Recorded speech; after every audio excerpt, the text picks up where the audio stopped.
Hi friends, இன்றைக்கி நாட்டுக்கோழி குழம்பு எப்படி பண்ணுறது நம்ம பார்க்க போகிறோம். ஃபஸ்ட் டைம் நம்ம சேனலை பார்க்குறீங்கன்னா சப்ஸ்கிரைப் பண்ணிக்கோங்க. அப்போ தான் நம்ம செய்கிற எல்லா வீடியோ உங்களுக்கு கரெக்டாக வந்து சேரும். ஃபஸ்ட்டு குக்கரில் தேவையான அளவு நல்லெண்ணெய் ஊற்றிட்டு ஸ்பைசஸ் எல்லாம் போட்டுக்கோங்க.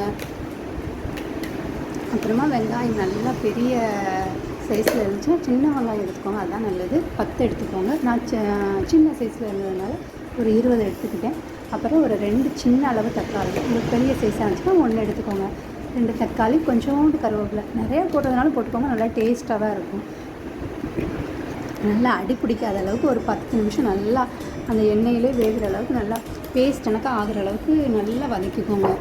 அதாவது வெங்காயமும் தக்காளி எந்த அளவுக்கு நல்லா வேகுதோ அந்த அளவுக்கு டேஸ்ட் கொடுக்கும். ஏன்னா சின்ன வெங்காயம் தான் நல்லா டேஸ்ட் கொடுக்கும். சரி, அது வேகிற கேப்பில் நம்ம மசாலா ரெடி பண்ணிக்கோமா.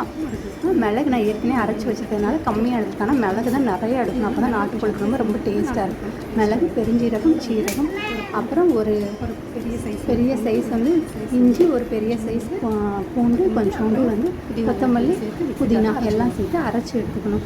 ரொம்ப குறைன்னு இருக்கக்கூடாது, ரொம்ப மையாகவும் இருக்கக்கூடாது. மீடியமான சைஸில் மிக்சியில் போட்டு அரைச்சி எடுத்து அங்கே பாப்பா சாட்டை பண்ணிக்கிட்டே இருக்கா. பாப்பாவை கொண்டு போய் பெட்ரூமில் விட்டுட்டு வந்து அரைப்பேன். ஓகேவா?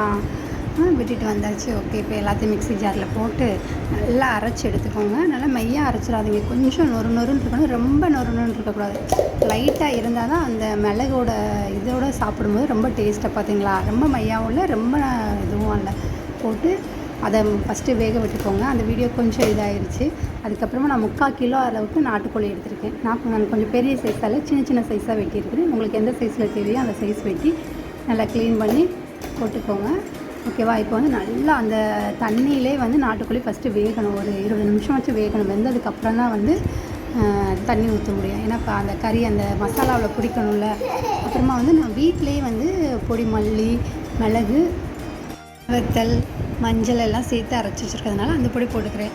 நீங்கள் தனித்தனியாக வச்சுருந்தீங்கன்னா ஒரு 3 ஸ்பூன் மல்லித்தூள், ஒரு 2 ஸ்பூன் காரத்துக்கு தகுந்த மாதிரி உங்களுக்கு மிளகாய்த்தூள் போட்டுக்கோங்க. உங்களுக்கு ரொம்ப தேவைன்னா கூட ஒரு ஸ்பூன் போட்டுக்கோங்க. நாங்கள் கொஞ்சம் கம்மியாக தான் சேர்ப்போம், அதனால் 2 ஸ்பூனு. ஒரு சிட்டிகை அளவுக்கு வந்து மஞ்சள் தூள் போட்டு நல்லா கிண்டி விட்டுக்கோங்க. அதுவும் ஒரு 5 நிமிஷம் அந்த மசாலா வந்து நல்லா பிடிக்கணும். பிடிச்சதுக்கப்புறம் தான் வந்து தண்ணி ஊற்றணும். ஓகேங்களா? நான் வந்து 2 பேருக்கு தகுந்த அளவுக்கு தண்ணி வைக்கிறேன். உங்களுக்கு ஓரளவுக்கு தண்ணி அதிகமாக தேவைப்படுச்சுன்னா அந்த அளவுக்கு தண்ணி ஊற்றிக்கோங்க. இந்த மிக்ஸி ஜாரில் அரைச்சதுலேயே வந்து அந்த கரெக்டாக அந்த கறி முங்குற அளவுக்கு வச்சிங்கன்னா ஒரு 2 நேரம் சாப்பிட்ற அளவுக்கு கரெக்டாக வரும். ஓகேங்களா? ஒரு 5 விசில் வந்து இப்போ வச்சு எடுத்துக்கோங்க. உப்பு போட்டுட்டு ஒரு 5 விசில் விட்டு எடுத்துக்கணும். ஓகேங்களா? கறி கொஞ்சம் அதிகமாக இருக்குன்னா கூட ஒரு விசில் விட்டுக்கலாம். நான் 3/4 கிலோ கறி இருக்கிறதுனால தான் 5 விசில் விடுறேன். கறி கொஞ்சம் அளவு தண்ணி அளவு அதாக ஆகும்போது கொஞ்சம் வேகிறதுக்கு லேட் ஆகும். அதனால் கூட ஒரு விசில் விட்டுக்கிறது பற்றி தப்பு இல்லை. கறி அது மாதிரி கொஞ்சம் நல்லா வெள்ளஞ்ச கறி அந்த மாதிரி சொல்லுவாங்க. அப்படி இருந்தாலும் நல்லா வேகிறதுக்கு லேட் ஆகும். நாங்கள் வந்து 3/4 கிலோ தான் கோழி, அதனால் சின்ன கோழி, அதனால் கொஞ்சம் சீக்கிரமாக எடுத்துக்கிட்டாச்சு. Okay, 5 whistle அடிச்சிச்சு. இப்போ திறந்து பார்ப்போமா? பாருங்கள், எவ்வளோ அழகாக டேஸ்ட்டாக பார்க்குறதுக்கு எப்படி இருக்குன்னு பாருங்கள். சுவையான நாட்டுக்கோழி குழம்பு ரெடி. ஓகே, நாளைக்கு இன்னொரு டிஷ்ஷில் உங்களை சந்திக்கிறேன். பாய்.